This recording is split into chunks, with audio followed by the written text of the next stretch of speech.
네, 여권, 보수의 핵 저희가 꼽아봤는데 일단은 뭐 세 사람의 얼굴이 나와 있죠. 황교안 대통령 권한대행, 유승민, 남경필 이렇게 세 사람을 꼽을 수가 있겠는데 지금 가장 큰 돌풍을 일으키는 거는 아무래도 대선 출마에 대해서 아무 얘기도 하지 않았던 네. 황교안 대통령 권한대행일 겁니다. 저희가 이제 그 며칠간의 행보를 조금 모아봤는데 대선 관련 질문이 끊이지 않았지만 이런 얘기만 내놨습니다. 함께 보시죠. 대선 출마 선언이 나오셨죠? 대행으로서 이 대선에 출마한다는 게 좀 부적절하다는 지적도 있고요. 지금 여기에 대해서 좀 조심하세요. 조심하세요. 지지율이 상당히 많이 올랐어요.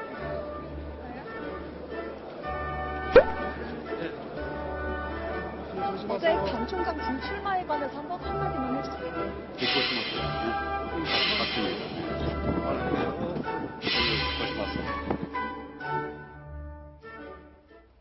근데 황교안 권한대행 같은 경우에 표정이 많이 없는데 저 네. 정도면 상당히 미소 지었다 이렇게 기자들끼리 얘기를 했거든요. 미소를 짓고 또 문 조심하세요가 문재인 전 대표 얘기한 거냐 뭐 이런 얘기까지도 좀 돌았었는데 아니, 빛이 나지 않습니까? 제가 보기엔 얼굴에서 빛이 나는데요. 그리고 환한 미소예요, 환한 미소. 그러니까 황교안 권한대행 그동안 총리 시절, 법무부 장관 시절 굉장히 굳은 얼굴이 많았고요. 네. 국회에서는 야당 의원과 질의를 주고받을 땐 얼굴 붉어지는 경우도 많았고 고성도 나왔습니다. 가장 편안한 얼굴이에요, 그 중본 중에. 지금 충분히 즐기고 있다. 대통령 출마 여부를 난 말하지 않아도 지금의 이 분위기를 나는 충분히 즐기고 있다. 전 네. 이런 심경일 것 같고 문 조심하세요는 문재인 후보 조심하세요도 있겠지만 나 조심해야 돼. 나 괜히 지금 이 언행을 실수해서 네. 이 구설에 오를 필요가 없어. 조심해야지. 조심해야 한다는 생각이 지금 많이 꽉 차 있으신 것 같아요. 그럼에도 불구하고 저는 출마 여부는 정말 뜨거운 논쟁과 논란이 일어날 겁니다. 저는 개인적으로 출마하면 이 지지율은 거품이 될 수 있다. 이렇게 보는 입장인데 네. 절차적인 문제가 복잡하거든요. 그럼에도 불구하고 지금 이 본인에게 돌아온 정말 어찌 보면 대통령의 직무정지가 황 대행에게는 이제 기회가 된 걸까요? 정치적으로. 그러한 상황으로 한마디 지지 출마 여부 말하지 않고도 충분히 일정 기간 즐길 수 있다고 봐서 저는 결코 이야기하지 않을 거고요.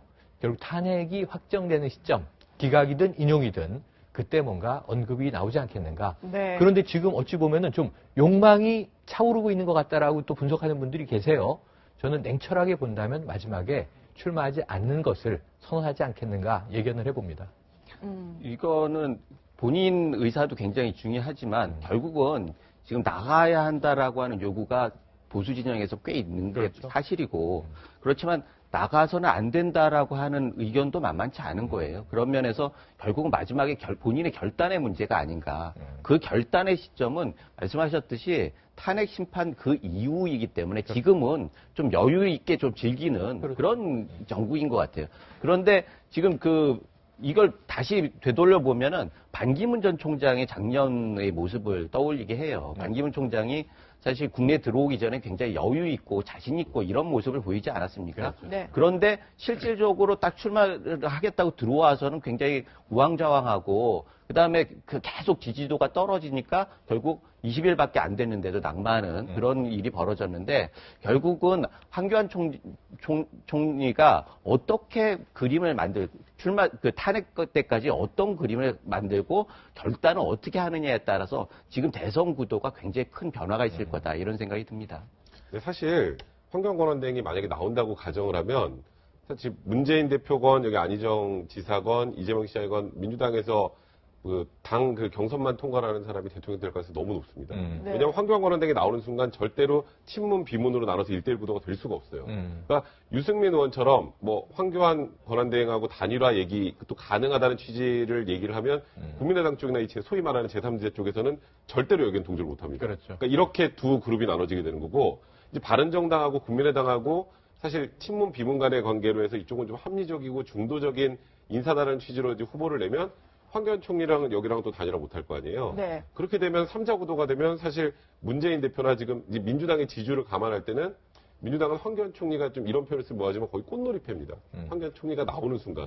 그러니까 황교안 총리가 나오는 게 맞느냐 틀리느냐에 대한 여러 논란도 있지만 나오게 되면 구도 자체가 그렇게 굳어질 가능성도 많아서 그러니까 소위 말해서 문재인 대표를 반대하는 세력 측에서는 환경권한대행이 보수일지라도 예. 환경권한대행이 출마하면 안 된다고 생각하는 분들이 굉장히 많은 건 사실. 출마 선언을 하면은 아까 거품은 사실은 그 반 총장의 경우는 거품인 경우가 많았어요. 근데 황 대행 같은 경우에는 거품이라기보다는 출마하는 순간 보수표가 어느 정도 모일 거예요.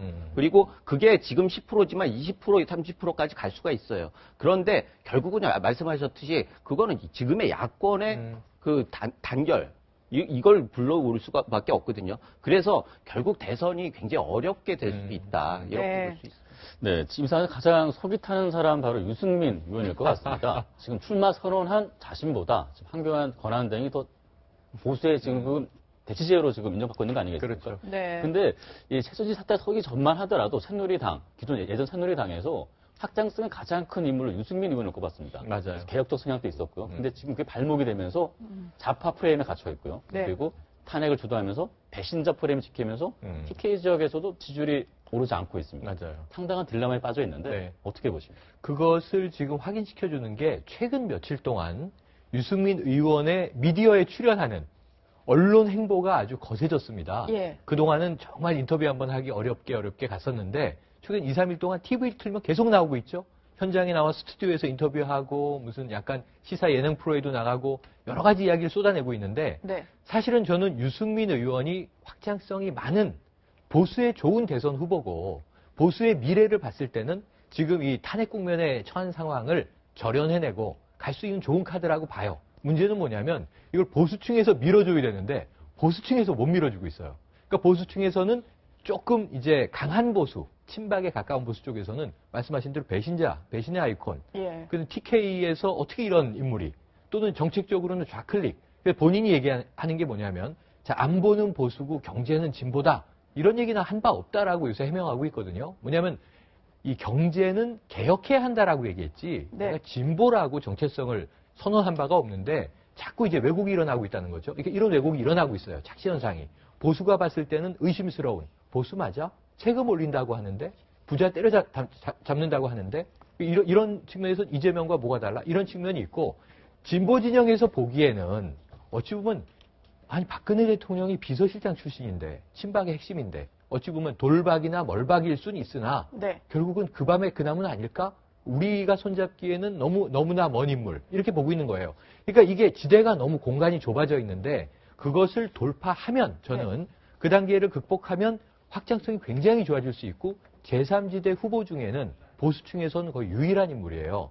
근데 황교안 이 권한대행이 불출마하면서 만약 그 거품이나 상징적인 지지율이 무너질 때 어느 정도 이 표를 흡수할 수 있느냐의 싸움인데 네. 쉽지는 않아 보여서 참 안타까운 인물 중에 한 분이 이게 반기문 그 낙마의 과정을 보면은 사실 반기문 총장이 딱 들어와가지고 보수 진영이 확고하게 기반을 잡았으면 확장이 가능했어요. 맞아요. 그런데 지금 자기가 애매한 표현으로 보수도 아니고 진보도 아니고 진보적 그래서 보수주의자. 그걸 가지고 확장을 하겠다라고 하면 우리나라 정치 현실에서는 실질적으로 앵커가 확실하지 않으면은 맞아요. 흔들리고 말아버립니다. 그래서 확장 가능성은 결국 자기 지지 기반이 네. 확고할 때 확장 가능성이 있는 거지. 지금 같은 경우엔 유승민 의원이 TK 출신 아닙니까? 그런데 TK에서 지지를 받기 못하고 있는 것 같아요.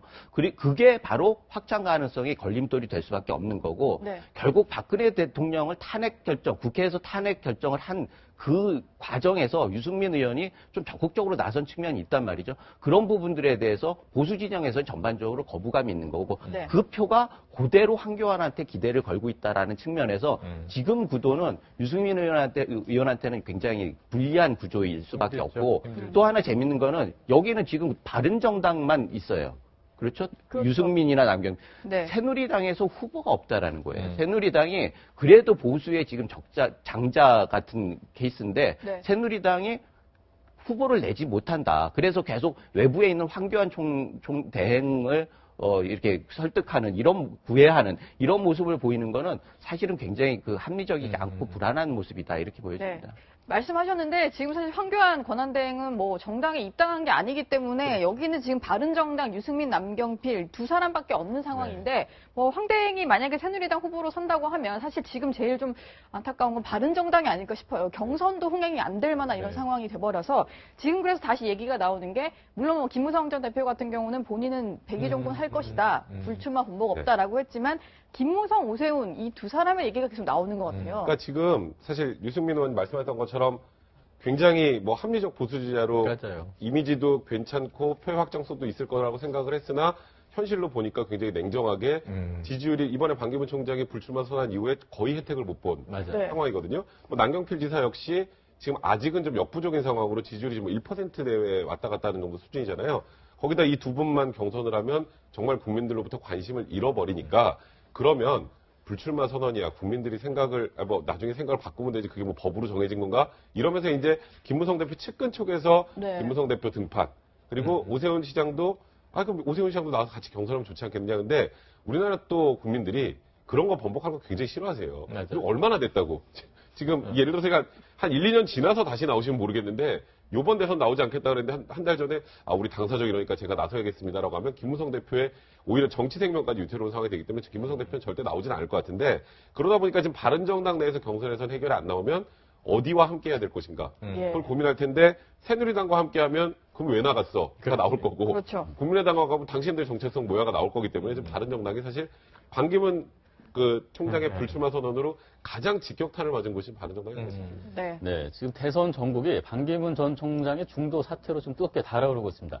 각 캠프에서는 지금 문재인 대세로 추격을 위해서는 이번 주가 고비라고 얘기를 맞습니다. 합니다. 이번 주까지 10% 중반대를 누가 먼저 선점하느냐가 앞으로 향후 대선 전국을 좌우할 것이다. 이렇게 이해하고 있는데 앞으로 좀 지켜봐야 될 것 같습니다. 네, 두 분 말씀 감사합니다. 고맙습니다.